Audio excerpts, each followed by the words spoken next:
lady has just said, we often talk in this chamber that Sudan doesn't get enough attention, but the attention that's been focused on Yemen, given the scale of the crisis there, has been pitiful, I'm afraid, in this Parliament, and I hope today it reflects a change in that. But how can he convince us that he and the Foreign Office can actually deliver on prioritising these issues when, as we've already heard in the previous statements, there are so many other issues that are commanding attention? Madam Deputy Speaker, I would just like to fulsomely emphasise that I would like it if there were fewer issues on the international stage and indeed in the Middle East, particularly over the Christmas period. But there clearly is a range of very, very significant and important developments which are happening both in the region I am responsible for and indeed those of my colleagues. Yemen is a priority for us. I was glad to be the first minister to visit in 6 years. The developments subsequent to my visit obviously underline both how dramatic the stakes are in Yemen and how important it is that the UK remains focused. It's one of the reasons why I've been speaking to my colleagues in Yemen, in the Kingdom of Saudi Arabia and the United Arab Emirates over the last few days. Paul Wall. Thank you, Madam Deputy Speaker. Can I welcome the fact that, as the Minister said, the UK is spending £116 million this financial year on aid to Palestinians. That's vital aid for healthcare, food, clean water and sanitation. But the fact remains that that aid is often stuck at the border because of the continued closure of the Rafah crossing. But also, more importantly, at a time of humanitarian crisis in Gaza, which is desperately urgent, the decision by the Israeli government to withdraw support or accreditation for the NGOs like ActionAid, Care International, International Rescue Committee and the Norwegian Refugee Council is an act of calculated and unconscionable cruelty, isn't it? And will the Minister join me in condemning that act and, as my honourable friend says, consider urgently the question of sanctions against Israeli ministers responsible for it? Minister. My honourable friend has been a doughty campaigner on these issues since he arrived in the House. I don't have much further to add. The British position is absolutely clear in relation to the deregistration of NGOs. We opposed the proposals when they were first mooted, and we oppose the deregistration now. These are credible organisations. He refers to many of them featured in the disasters, the DEC appeal that was ongoing through Christmas, and I know that many of our constituents, including my constituents in Lincoln, will have contributed fulsomely because they are so keen to see aid entering Gaza in the way that we all know it needs to. Monica Harding. Thank you, Madam Deputy Speaker. The Minister speaks at length about humanitarian need and the UK's desire to lead. Yet the reality is that this government has cut aid to its lowest level this century. The OPTs, Yemen and Syria all face cuts, and Syria alone this year aid has been slashed by 35%. So how can the government credibly claim urgency on humanitarian access, stability and peace, whilst simultaneously withdrawing aid budgets? And in Gaza, the Minister rightly condemns the suspension of licences of INGOs, but the restriction of humanitarian aid is against international humanitarian law. So, beyond the words, what consequences will this government place on the Israeli government? Madam Deputy Speaker, we've talked at some length before about the actions we've taken, including sanctions against 2 Israeli ministers. I won't, for the reasons I've already alluded to, speculate on sanctions from the dispatch box. On the questions that the Honourable Lady asks about aid, it's absolutely incontrovertible that we have made tough decisions in relation to aid budgets, but we also have to be clear on the restrictions that are in place, which no amount of money can overcome. We talked about the situation in Yemen, particularly in the Houthi-controlled areas. I am not saying that the overall volumes of aid do not matter, but some of the questions on which, in all of these contexts, are most vital is whether or not access for that aid is allowed. You can spend an awful lot of money on aid which then ends up waiting in warehouses, and that's why we have been focused in the way that we have. Debbie Abrahams. Thank you, Madam Deputy Speaker. I welcome my honourable friend's statement. On the lack of progress in Gaza, this is a real concern, and then on top of this shockingly callous display by the Israeli government in banning the 37 organisations. It just is incomprehensible. But I want to focus on what's happening in the West Bank and people being stripped of their land, murdered in cold blood as these illegal settlements are expanding. When will the government act in lockstep with international allies and use the legislative tools at their disposal, such as the 2018 Sanctions and Anti-Money Laundering Act, so that we can stop the illegal trade that is happening and make sure that we're banning goods, services and investments from the illegal settlements? I thank the Honourable Lady for her question, and I know she's written to me and the Foreign Secretary on these questions, and I'll respond fully to that letter. She knows that the government is deeply concerned by the expansion, both in settlements themselves and violence associated with it. That's why we joined our E4 colleagues from France, Germany and Italy in a statement on this. That's why we condemned the most recent announcements from the Israeli government in relation to settlements. And it is why we have continued to press them, not just on the approval of settlements, but also on correspondent banking, which is an issue of vital importance to the Palestinian economy. It was good that there was a temporary extension of correspondent banking arrangements for the West Bank, but that must be extended further. Dr. Andrew Morrison. Deputy Speaker, can I thank the Minister for a comprehensive regional update. It looks like we may be seeing the beginning of the end of a wicked regime that has ruled Iran since 1979. However, despite the best intentions of Israel and the US last year, a large part of Iran's nuclear inventory remains intact and potentially poses a threat if the regime crumbles. What measures can be taken, reasonably taken, to ensure that that inventory is secured and that it is put beyond use by any malign state or non-state actors? Minister. Madam Deputy Speaker, my predecessor is knowledgeable on these questions and invites me to comment on a speculative proposal of what would happen should the Iranian government fall in response to these protests. I have learnt in this job not to make predictions or to speculate in this way. All I will say is that the status of Iran's nuclear program remains of the utmost interest and priority to the British government. It is why we reimposed the snapback sanctions late last year. We will continue to monitor these developments very, very closely. Nuclear proliferation is amongst the gravest threats, not just to regional but global security, and we will continue to give it the focus that it deserves. Imran Hussain. Thank you, Madam Deputy Speaker. The reality is that Israel continues to breach the ceasefire whilst the international community continues to offer words and statements of concern without any real action.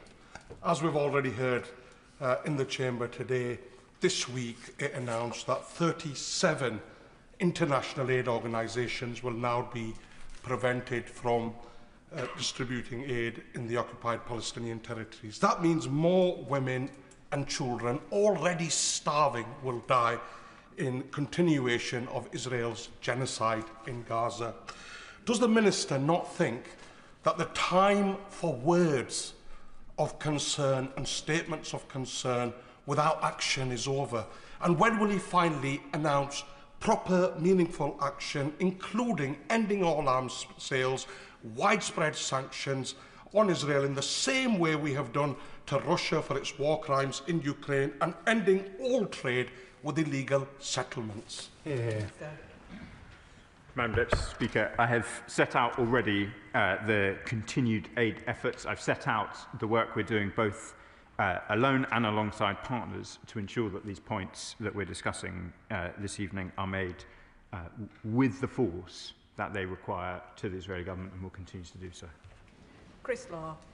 Thank you, Madam Deputy Speaker. It won't surprise you that I'm going to echo more or less what many people have said on Gaza across this House, which is 1.6 million people are facing starvation, winter floods, winter storms, freezing temperatures. Aid has been totally blockaded. 37 NGOs, including Médecins Sans Frontières, Norwegian Refugee Council, ActionAid, Oxfam and others are denied access. And less than 10% of aid that was received before October 23 is now getting through. And the question that keeps getting asked in this House is this: what's the next concrete step that this UK government is prepared to take? If we can't discuss sanctions and all we're discussing talk, is there something else that can be given, is offered to all of us in this House who are desperate to hear some further progress that's going to be made? Thank you. I can reassure the honourable gentleman this has been a priority through the Christmas period. We will continue to work on it with the urgency that it requires, and I'll continue coming to the House to provide updates. Stella Creasy. Thank you, Madam Deputy Speaker. I feel I must press the Minister on this issue about the settlements that were announced over the Christmas period, further 19 of them in the West Bank, because Minister Smotrich has been explicit. This is about deliberately making it impossible to establish the Palestinian state.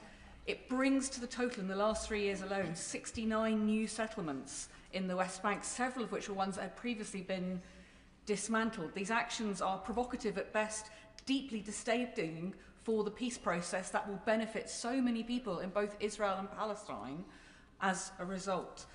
He has said that the government condemns them, but we know in this history of this crisis that condemnation isn't enough. We do need concrete action. So what more can he tell us about his conversations with our allies in America, for example, who I know are also concerned about the settlements, will he take to stop this deliberate attempt to stop the peace process?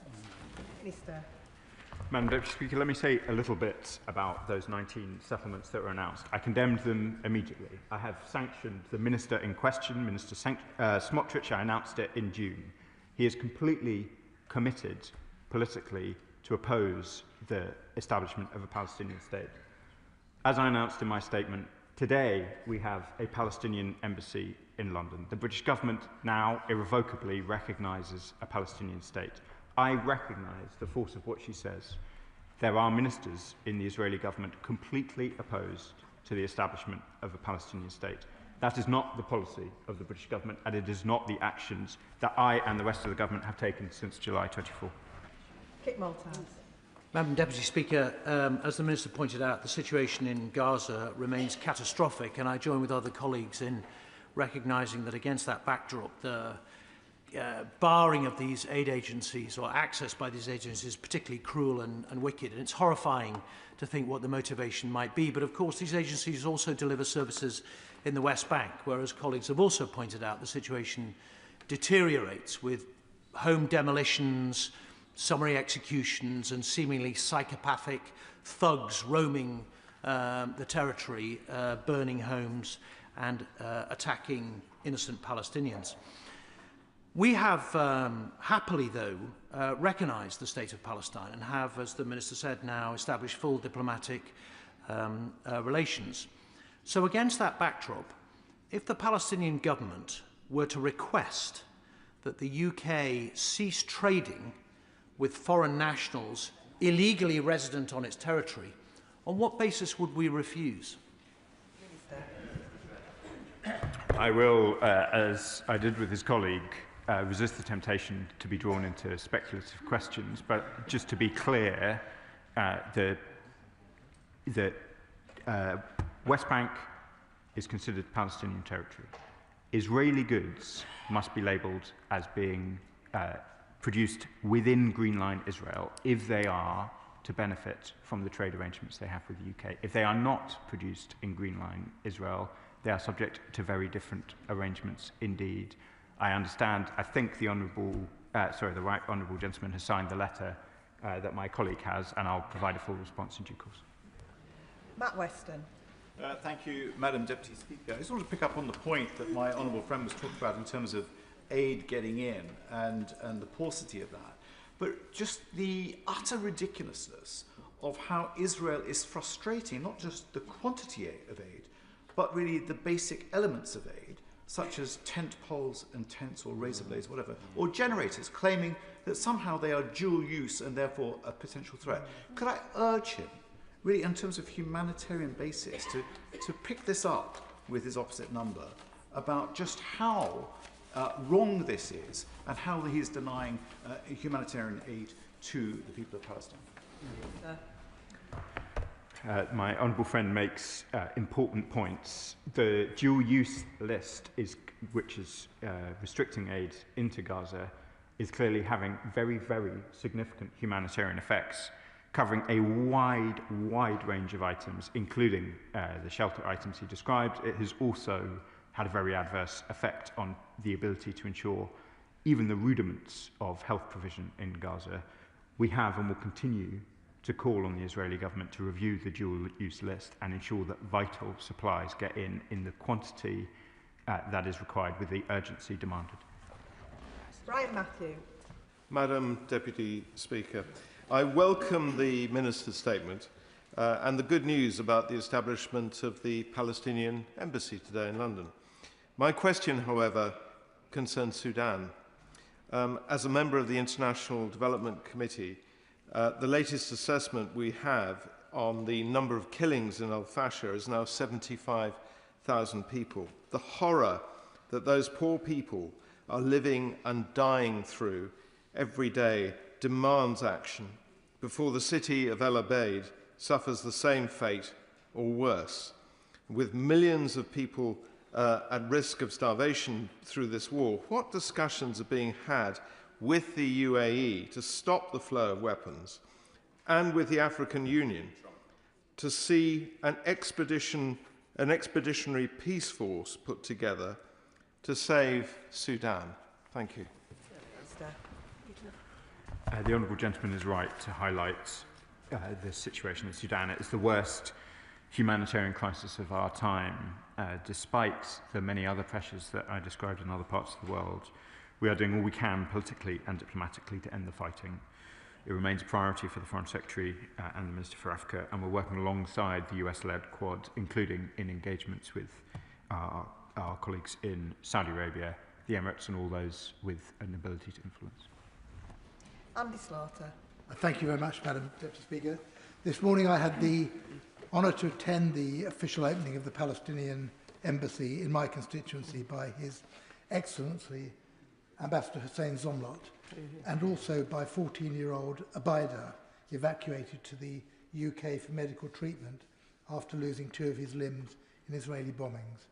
Can I thank the Minister for his work in achieving recognition, which his predecessors failed to do in the past 80 years, and also for supporting the medical evacuations.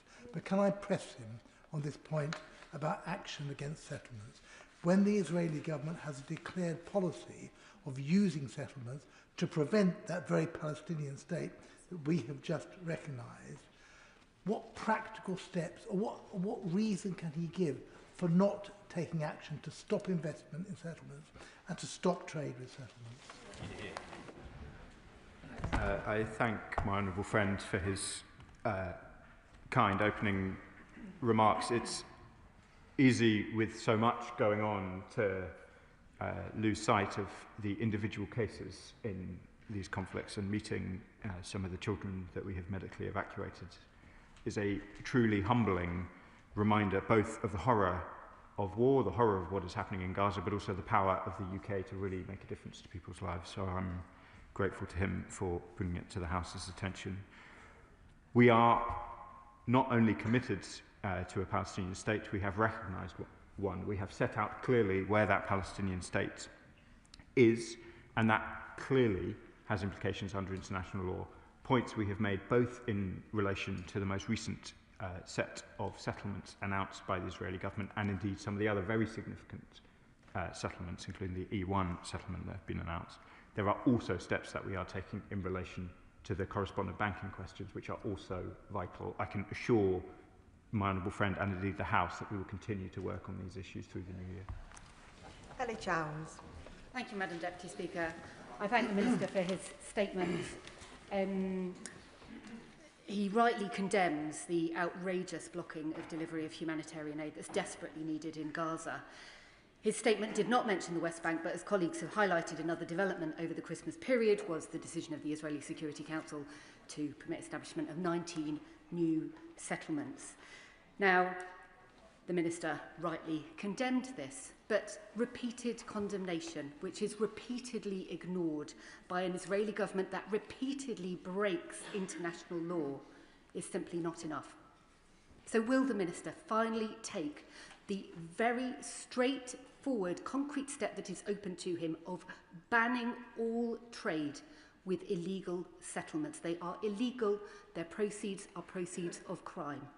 Why will he not take that step? Mr. Madam Deputy Speaker, I'd remind the House that I've announced 3 waves of sanctions in relation to settlements in the West Bank. I've announced sanctions on both Mr Smotrich and Mr Ben-Gvir, the 2 politicians in Israel, in the Israeli government, that colleagues from across the House have most often referred to in their understandable concern about the expansion of settlements. I will respond to the letter in relation to goods. There is, as I said to the honourable gentleman from the Conservative benches, there are very different arrangements in place for trade with those settlements in the occupied Palestinian territory. Tan Singh Desi. Thank you very much, Madam Deputy Speaker. The number of illegal settlements approved by the Netanyahu government in the occupied West Bank has shamefully reached the highest level since 2017. Alongside this, as the wholly inadequate level of humanitarian aid reaching desperate Palestinians in Gaza, the Israeli government has cruelly withdrawn the accreditation of a further 37 NGOs and has also cruelly blacklisted some essential items. Does the Minister agree that this continued intolerable suffering must stop? And what is the UK government doing to increase aid and ensure that NGOs can operate freely to distribute aid to the vulnerable and the dying? My honourable friend has pushed these points with force, and I know that he will continue to do so in this House. As I've set out our position on deregistration, I've set out our position too about the importance of removing restrictions and ensuring that the aid we and so many others are providing, including, I'm sure, some of his constituents in Slough via the DEC appeal, gets to the people who need it in Gaza, and we'll continue to work on that. Shaukat Adam. Thank you, Madam Deputy Speaker. More than 500 aid workers have been killed by Israel in Gaza since October 2023. Back in October 2024, the Prime Minister then said, our Prime Minister said to Israel, and I quote, that the world will not tolerate any more excuses on humanitarian assistance. So can I please ask the Minister to explain any tangible policy steps that the UK will take? Not words, not condemnation, tangible policies, now that Israel has taken further actions to obstruct much-needed aid and endangered our aid workers. Mr. The honourable gentleman is right to talk of the danger to aid workers. He, and I know many others across the House, will be aware that more than 500 aid workers have died in the Gaza conflict. I have set out some of what we are doing to try and ensure that aid gets into Gaza. We will continue to take those steps. We will continue to work with our partners in the way that I have set out. Tom Rutland. Thank you, Madam Deputy Speaker. I agree with the Minister that Mr El Fattah's tweets are abhorrent, and I'm glad that the government has made its position on his views clear. But I cannot understand the clear lack of due diligence on such a high-profile case, which has led to getting him over here being a priority for successive governments. It calls into question the adequacy of the procedures within the FCDO if even the civil servants working on the case were not aware of his tweets. So can the Minister set out what he will do to ensure that due diligence is conducted on high-profile consular cases so that officials can provide advice and ministers can make decisions with as full an understanding as possible of the facts relating to any particular case? Minister. It is precisely the concerns that my honourable friend outlined that led to the Foreign Secretary commissioning the Permanent Under-Secretary to conduct the swift review I described in my statement, and we will update the House when it's concluded. Caroline Verdon. Thank you, Madam Deputy Speaker. It's quite difficult to know what to focus on in this wide-ranging statement, the rights of women and girls in Iran, or the awful situation in Yemen, but I would like to focus on the situation with Israel banning 37 international aid organisations like MSF and Oxfam from Gaza. Now, in the Minister's statement, he uses passive language. He says too much aid is still stuck at Gaza's borders. Now, this might be the ex-Reuters editor in me, but I'd like to say that I think that's wrong. The aid is not stuck at Gaza's border. It is being deliberately held there in an act of cruelty by Israeli government who does not want the aid to help the people of Gaza. So could the Minister please tell the House exactly what the UK government is doing to restore access? What leverage are they using to force the Israeli government to reverse this cruel decision? And when will they work with EU allies to bring in much wider sanctions? Perhaps it's time for trade, sporting, cultural sanctions against Israel, so they will really listen, rather than just a passive statement which is clearly making no impact on the Israeli government's actions. Minister. I hesitate to argue with an editor, but I think it's been absolutely clear in my statement today, and indeed all of my statements from the moment I went myself to Al Arish, to the warehouses where aid was being blocked by the Israeli government from crossing the border. It is absolutely clear what the British government's view is about the restrictions on aid which are imposed by the Israeli government. Rachel Maskell.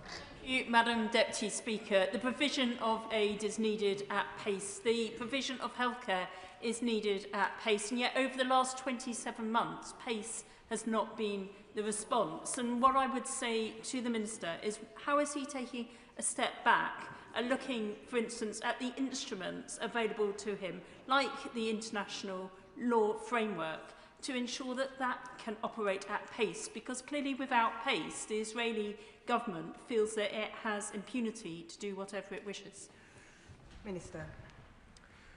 Madam Deputy Speaker, as I alluded to in my last answer, we have wanted more aid into Gaza since almost the first day we were the government. I have travelled extensively to the region and seen the restrictions on aid. I have called repeatedly for the Israelis to allow that aid in. We will continue to work to try and see that aid getting in at the pace and the scale that is required. We are doing a range of things. We are part of the CMCC, which the Shadow Foreign Secretary visited and I believe met our UK embeds within the CMCC. We have worked with the Jordanians on airdrops. We have gone to Al Arish ourselves to make these points. The Foreign Secretary went to Jordan in November. I would not wish her or anybody else in the chamber or watching at home to draw any other conclusion than the British government is committed to getting aid in as quickly as possible. Mike Martin. Thank you, Madam Deputy Speaker. I'd like to pick up this theme mentioned across the House around increased settlements and trade. And along with the concerns expressed from across the House, I have a particular concern that currently there are Israeli settlements that are trading with the UK but passing their goods off as coming from Israel. And as the Minister said himself, there's more favourable trading arrangements if you do trade with Israel vis-à-vis trading with the settlements. So will the British government commit to publishing segregated trade statistics by category of good and by origin of good vis-à-vis Green Line Israel versus the settlements? Minister. The Honourable Gentleman asked an important question, and he raises the spectre of those in the occupied Palestinian territory falsely labelling their goods as being within the Green Line, publishing more detail about goods which he alludes to potentially being falsely labelled would probably not enlighten the House or anybody else on what the truth of the situation is. What I would say to all of those who are in the occupied Palestinian territory, who are producing goods in settlements, is if they breach the arrangements set out very clearly for trade with the UK, then they will be in breach. The HMRC will investigate and we will take action. Paula Barker. Thank you, Madam Deputy Speaker. As the Minister alluded to from the dispatch box, British taxpayers have witnessed atrocities committed by Israeli authorities in Gaza, then acted to donate to NGOs that are ordinarily able to deliver much-needed humanitarian aid to Gaza. However, Israeli authorities continue to impede full humanitarian access, leaving aid paid for by the British public out of the reach of those who urgently need it. Can the Minister explain to the British public how the UK plans to urgently solve this ongoing issue and ensure an end to the obstruction of British charities? Minister. Thank my honourable friend for the question. As I set out in the statement, it is very clear in the 20-point plan what the provisions around aid need to be, and they include the unimpeded operation of the UN and humanitarian agencies. That is what we need to see, and we are talking to all of our partners, as well as raising these points directly with Israel to ensure that, as she says, the aid provided from the UK and many other places gets into Gaza in the way that it needs to. Adnan Hussain. Thank you, Madam Deputy Speaker. As Israel continues its brutal treatment of Palestinians in Gaza, aid remains blocked even as people face flooding, severe weather and freezing conditions that have already claimed the lives of infants. I asked the Minister why the government is not demanding full, unrestricted access for international aid workers, UN agencies and medical teams, and I ask why is foreign media still barred from Gaza? What is the UK doing to ensure independent, international journalists can report freely so the world can see the true scale of the devastation and the horrific crimes being committed? Madam Deputy Speaker, I've set out already why we want international NGOs in Gaza, why it's so vital that aid can get in an unimpeded way. It is also vital that international journalists and indeed journalists of all kinds are able to report freely. Alex Serble. Thank you, Madam Deputy Speaker. I know the Minister is aware of the case of Marwan Barghouti. Marwan Barghouti's case was reported by the Interparliamentary Union to have been in violation both of the Oslo Accords and the Geneva Convention after abducted by Israel from the West Bank and put on trial in Israel. He will have seen the reporting today that Sanction Minister Ben-Gvir said that Barghouti should be executed, an unconscionable statement by a sanctioned Israeli minister. Can I ask the Minister whether the government has assessed the compatibility of Mr Barghouti's trial detention with international humanitarian and human rights law, and whether this informed any representations made the Israeli authorities beyond calling for ICRC access? Minister. Well, let me be clear, the British government opposes the use of the death penalty in all cases, everywhere, as a principled position. The treatment of detainees in Israel has been a question that we have also raised recently, and I'm happy to revert to him on the more detailed question he asks about Mr Barghouti. Chris Coughlin. Deputy Speaker, I was extremely proud to serve on the anti-Daesh campaign in the Foreign Office and the Army. I think it's important to recognise that that campaign is both just and I believe represents the UK actually learning the lessons from Afghanistan and Iraq in what has been a largely successful intervention. And I strongly welcome the new government in Syria, but it is of course concerning that there has been an increase in ISIS activity in the last year. But perhaps the most intractable issue with ISIS, in my experience, is the 27,000 ISIS members and their families in prisoner camps in Syria, including many children who are being radicalised. Can the Minister assure me that both the government and the global coalition is monitoring this risk and taking what practical measures it can to prevent the next generation of ISIS emerging? Minister. I thank the gallant member for his service both in the Foreign Office and in the British military, and I can confirm that the camps in North East Syria remain a high priority for the British government. Dr Scott Harper. Thank you, Madam Deputy Speaker, and I do thank the Minister for his statement and also for being so quickly to condemn Netanyahu when yet again tried to blockade into Gaza, and also for condemning those new settlements which hopefully won't actually go forward. But I do want to talk about Iran. Before Christmas time, I visited a few schools in Edinburgh South West, Boroughmuir, Balerno, Curry, Tynecastle, and there I met young people who were really keen to vote. We've got a Scottish Parliament election this year.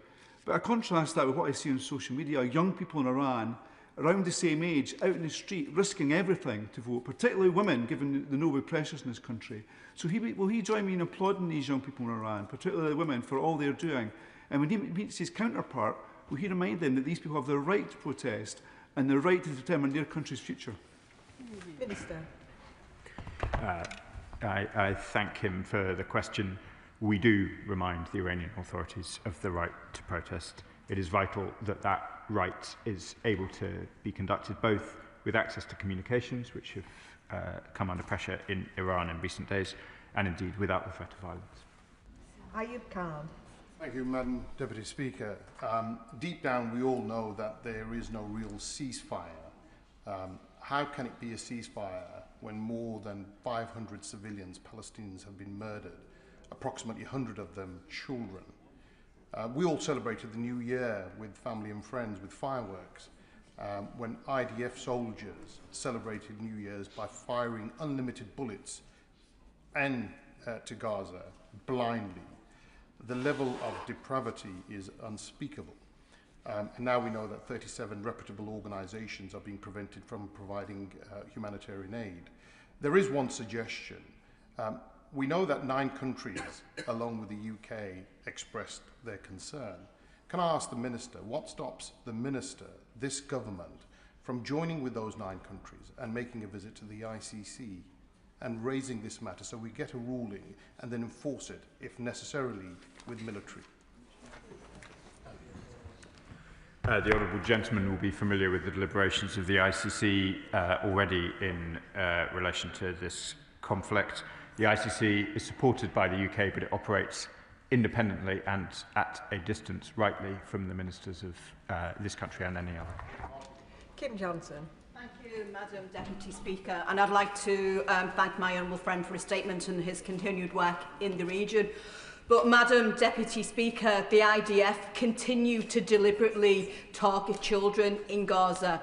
The ongoing genocide and the systemic destruction of medical facilities in the region means that those desperately sick and injured children are unable to access the medical attention they need. But I'd like to thank the Minister for meeting with Abeda and Mahmoud, 2 medically evacuated children hosted by the Prime Minister in Number 10 just before Christmas. But will the Minister update the House in terms of what work is going on in terms of increasing the numbers of Gazan children that will be medically evacuated to this country for the aid that they need, the support they need? Minister. I was deeply moved to meet the injured Gazan children with my honourable friend. As I said during that meeting, it is vital that we ensure that children in Gaza have access to the healthcare that they need. It is vital that the supplies to provide that healthcare are able to get into Gaza. It is in most cases going to be more appropriate that children who have to leave Gaza to get medical assistance are provided that assistance in the region, but there are clearly specialised cases where the UK can make a real contribution, and we continue to look at that, and I'll return to the House shortly on it. Jim Shannon. Thank you, Madam Deputy Speaker. Can I thank the Minister very much for his very detailed statement. It's much appreciated by all of us in this House who have a very, very deep interest in human rights, and we thank him for that. We know his heart's in it, and we appreciate it. Iran is in the throes of street protests for the price of and access to food. 31 people killed, women and girls denied basic human rights. But for years, Christians, Baha'is, Shias, Sunnis, and many other religious groups have been directly abused and murdered, churches destroyed. Religious groups have been denied access to education, to health, to jobs, to property, even the right to have their own burials of their co-religionists and their own graveyards. It is truly time, I believe, to step up all actions to protect these religious groups in Iran and to give the freedom that Iranian people desire. What can be done with the Iranian government in exile to deliver the freedom, the liberty, the democracy, and for a secular and non-nuclear republic that all Iranians desire? Thank you. Minister. I thank the honourable gentleman. We set out, alongside many of our partners in the international system, a statement covering a range of rights-based issues as at the UN Third Committee in November. Freedom of expression, freedom of religion are important rights which we will continue to advocate across the world. James Nash. Thank you, Madam Deputy Speaker, and on behalf of my constituents, I welcome the establishment of the Palestinian Embassy in London today. Just turning to Syria, its long-term stability depends on protecting its long-standing diversity and preventing sectarian violence, as the Minister has alluded to. In light of recent violence and the lack of progress this weekend in integrating the Syrian Democratic Forces in northeastern Syria into national institutions, I wonder what the Minister would say about the progress that's being made in terms of building an inclusive Syria for the future. Minister. It is vital that Syria is a place which is seen as safe and secure, not just by its majority, but the important minorities which are a vital part of Syria's fabric. My honourable friend refers to the Kurds of northeast Syria. There's also, of course, a range of other minorities, not limited to the Alawites, the Druze, and others. It is vital that the Syrian government provides all minority communities in Syria with assurance of their place in the new Syria, and we discuss these questions regularly with the Syrian government. Calvin Bailey. Thank you, Madam Deputy Speaker. The combined operation of Royal Air Force Typhoons and French aircraft in Syria reminds us of the continuing threat Daesh plays to the people of Syria and our partners in the region, the importance of our European allies, and the importance of funding a strong and capable military. Would my honourable friend, or would the Minister, agree with me that we should honour our brave servicemen that took part in this operation, and can he outline what steps are being taken to ensure the continued security of Syria?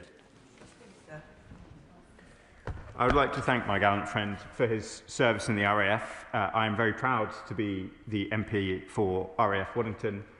He probably trumps me, honestly, in closeness to the RAF, given his long service there. They performed vital work in countering the threat of Daesh in Syria. We will continue, both with our diplomatic and all other levers, to ensure that Daesh does not re-emerge in Syria and pose a threat not just to Syria, but to the region and indeed the UK. Kirstine Sullivan. Thank you, Madam Deputy Speaker. Late last year, I met constituents who run a community link with Jayus in the West Bank. Villagers there have described a daily life of hostility and obstruction by police and intimidating, threatening intrusions by nearby settlers, despite Israeli court rulings in favour of the villagers on repeated occasions. Can the Minister advise how the UK's recognition of the State of Palestine will translate into practical steps to protect communities like Jayus and advance peace, security and democratic governance? Minister. I thank my honourable friend and her constituents. We will continue to take actions as required to ensure that the rights of Palestinians are protected. Indeed, as my honourable friend alludes to, Israeli courts have upheld those rights on a number of occasions, and it is vital that the rule of law is seen and does operate in these areas. Warren de Jos. Thank you, Madam Deputy Speaker. I thank the Minister for his statement and for all the work that he has been doing on these issues. What reason has the Israeli government given us for stopping these NGOs from operating in Gaza? And if it is absolutely clear, as has been mentioned by other members in the House, that it is a deliberate act of cruelty to prevent healthcare and aid going into Gaza and to defeat the peace plan, what action are we taking as a UK government against Israel and to reinstate the NGOs? Minister. As they have set out publicly, the Israeli government have sought more detail about the Palestinian staff of these NGOs. Many of these NGOs have not provided it, given concerns over the targeting of aid workers. That impasse has led to the deregistration of many of these NGOs. A number of international parties, including the UK, have proposed acceptable solutions consistent with humanitarian principles to try and navigate these concerns, but they have not been taken up. Douglas McAllister. Thank you, Madam Deputy Speaker. The Minister advised in his statement that consular cases of British citizens detained abroad are at the heart of the work of the Foreign Office and provided an update on some of these cases. My West Dunbartonshire constituent Jack Tarsine Johal remains arbitrarily detained in India for over 8 years now. Madam Deputy Speaker, in 2 weeks' time it will be 3,000 days. What is being done now to secure his release beyond just raising his case with Indian counterparts? We've been doing that for 8 years with no effect. Minister. I know how dedicated my honourable friend is to the case of his constituents. I raised in particular the cases in Iran, I wouldn't want the House to draw conclusions about relative priority. There are a range of cases across the world of great sensitivity, and I'm sure the Minister responsible for India, where his constituent is detained, will be happy to meet him to discuss it further. Sonia Kumar. Thank you, Madam Deputy Speaker. I welcome the Palestinian embassy, but with the crisis in Gaza still acute, the Israeli government's decision to strip NGOs of accreditation is unconscionable and puts vulnerable families at even greater risk. I welcome the steps taken to bring injured Gazan children here for treatment, but many are just too unwell to travel. What additional steps, whether through field hospitals, specialist equipment and teams and medicines, will the Minister provide for children still in Gaza who are unable and not stable enough to travel to receive this specialist treatment? Minister. I thank my honourable friend for the question. I need to be clear that there is that the contribution that the UK has made in the provision of aid to children is always going to be a tiny drop in the ocean of overall need. We are working in the ways that I've set out to try and ensure that medical assistance is provided in Gaza with all of the equipment and expertise that that involves. Where that is not possible, we have provided aid to the Egyptian healthcare system in order to support Palestinians there. I have met some of them myself in Alois General Hospital, but where there are, as I set out to my honourable friend from Liverpool, where there are specialised cases, then we must indeed look at them, and I'll say more to the House in due course about that. And the final question, Emily Darlington. Thank you, Madam Deputy Speaker. Firstly, I'd like to thank the Minister for taking over an hour's worth of questions on the updates that he's provided right across the region. And I know it's a very difficult job that he has to do, particularly with the decimation of US aid and the cuts in our own aid. I wanted to ask a question about what we are doing to open the borders for those people who have family and connections to the UK to be able to escape the horror that they're in Gaza and be able to get a visa to visit family here in the UK. Can he update the House on any progress he's had in getting those borders open, or any discussions he's had with the Home Office to stop the restriction of biometric and be able to apply for visas from within Gaza?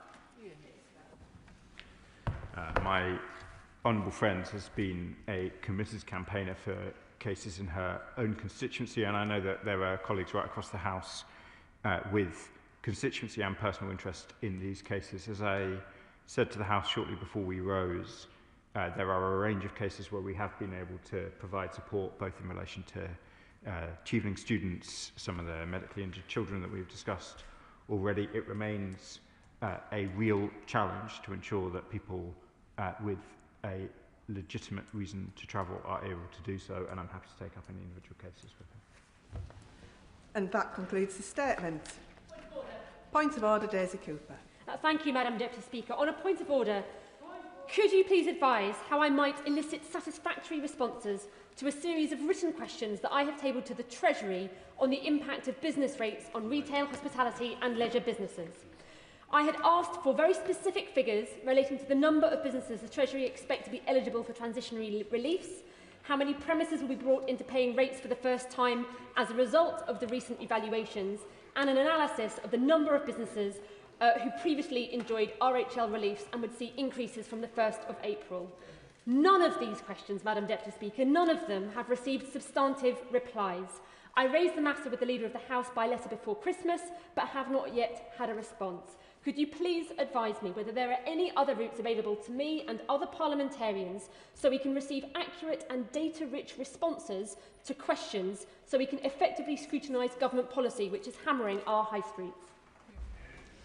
I thank the Honourable Lady for notice of her point of order, which will have been heard by the Government front bench. As has been said before, the Chair is not responsible for the content of Ministers' answers.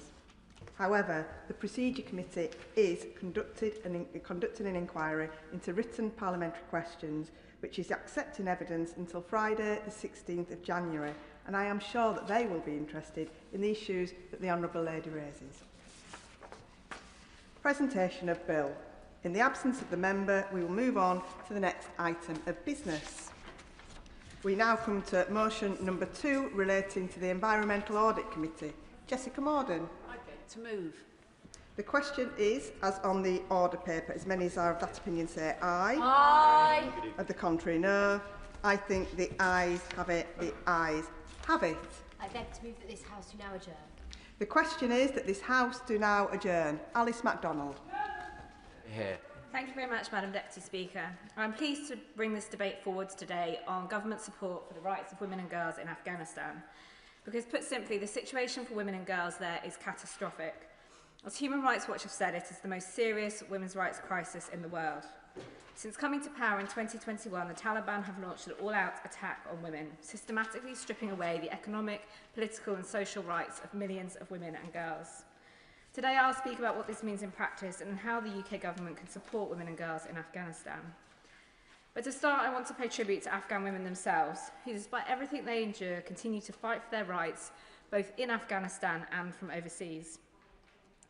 Their hope rings true in a young woman, let's call her Naila, whose right to finish her degree was stolen by the Taliban. She said, "In the deep silence, something inside me refuses to break. In the darkness, I've held onto my dreams like small candles in my hands, protecting the fragile flames from the wind. I write in my secret notebook, whisper my dreams to the night sky, and promise myself that one day the world will hear Afghan girls again." But I've heard from many Afghan women that they feel the world has simply forgotten them. We must be clear that we stand with them. So let us ask today, what more can we do, the government but ourselves as parliamentarians, to support women and girls in Afghanistan?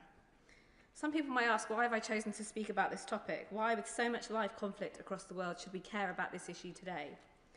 Because not only is this wrong, because if we do not stand with Afghan women and girls, if the world tolerates the erasure of their rights, we are sending a message that the rights of women and girls everywhere are up for negotiation. That the world doesn't care enough, that we will turn a blind eye when half of our population are under threat. That is a message that I refuse to send, and I hope this whole House refuses to send, because if you care about women's rights anywhere, you must care about women's rights in Afghanistan. As Fawzia Koofi, an Afghan politician and former Deputy Speaker of the Afghan Parliament, said recently at the International Development Select Committee, today millions of girls in Afghanistan's hopes are stripped away from them. It is not only us, we are the frontline defenders of this. It can reach anywhere, any country. So let me turn to the situation on the ground. The dystopian fantasy played out in many films and fiction is a real-world nightmare in Afghanistan. Women's and girls' rights are being systematically erased alongside their presence from public life.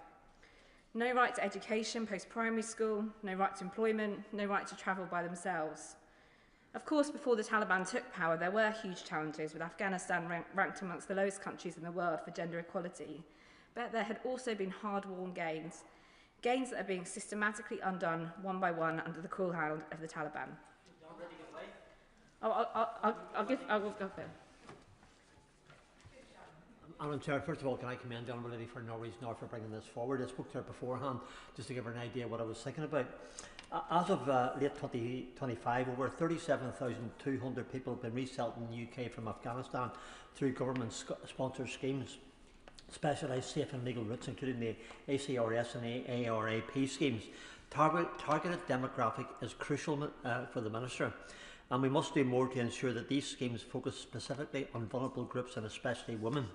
So does the Honourable Lady agree with me and with others as well? There's more that we can do in terms of resettlement to protect women and girls by creating safe and legal pathways to ensure their safety from the Taliban. Thank you very much. Thank the Honourable Member for that important point, and he is right. Resettlement routes, and the government has set out new proposals in immigration which has a focus on safe routes, and it is important that we do stand with female human rights defenders from Afghanistan. Many of them came over here before. It wasn't easy for them. Many people worked incredibly hard here to make that the case, and I hope that we can have safer passages that are much clearer in how people can access them. I'll give way to my cousin. Very grateful to Honourable Member for giving way. She and I are members and officers of the All-Party Parliamentary Group for Afghan Women and Girls. And on the point of education and access to healthcare for women, we hosted a meeting last year with Dr Faraz, a former Minister for Health in Afghanistan, and he spoke very movingly about the case for medical care for Afghan women. But one of his key asks was more support in Afghanistan for women to be trained as midwives to improve maternal outcomes. I'm anticipating potentially especially some of the Minister's responses here. I know how challenging it is, but does she agree with me that this is something that we should be able to take away to discuss from a bilateral perspective? Alice MacDonald. I thank the Honourable Member for her contribution and everything that she's done as chair of the APPG, but also for a long time advocating for Afghan women and girls. I totally agree, and I'll come on to healthcare a bit later on my speech. But just to return to education, Afghanistan is the only country in the world that bans girls from attending school beyond the primary level, depriving 1.5 million girls of secondary education. Girls stripped of their right to learn and their hopes and dreams for the future. Secondly, employment. The Taliban have incrementally removed women from professional roles. Instead, they are confined to their home. Over the last 3 months, we've heard that the Afghan Ministry of Defence and the Afghan Army have reportedly prevented women employees from entering the UN compound and its premises across the country, forcing them to work from home, further isolating women and impacting on the effective delivery of aid. My honourable friend, sorry, first day back. I thank my honourable friend for giving way. Milton Keynes is proud to host 4 hotels full of Afghan evacuees. I had the pleasure of meeting many women who had completed their education, had become professionals, had finished university, had become